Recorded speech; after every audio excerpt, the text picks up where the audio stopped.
paglutas sa mga problema ng bansa, tulad ng pagtaas sa presyo ng bilihin.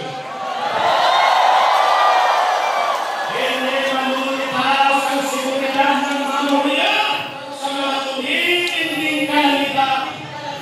Hindi manunitasan ang kakulangan ng hanap buhay, kriminalidad, insurgency, at marami pang iba.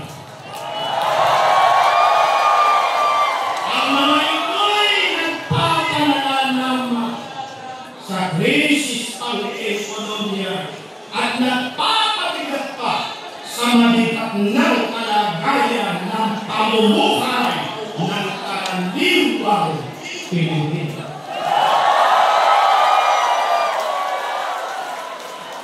Ito ang hinihiling natin sa mga namumuno sa pamahalaan na magkaisahan din ang pagkukulan ng matamang atensyon at pag-aasikaso.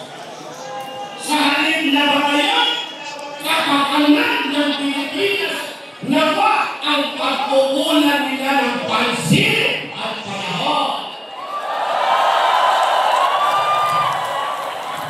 Kaya kahit matapos ang ating isya sa gawa ngayon, na sama-sama at mamayakang pagkilos para sa kapayapaan, ang ating mga panalangin sa Diyos ay basbasan niya ang ating bansa ng kapayapaan.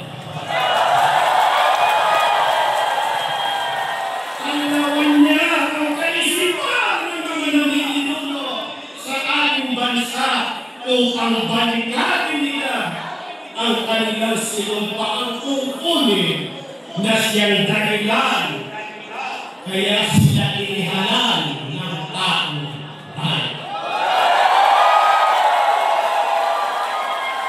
Maraming salamat po mga kababayan.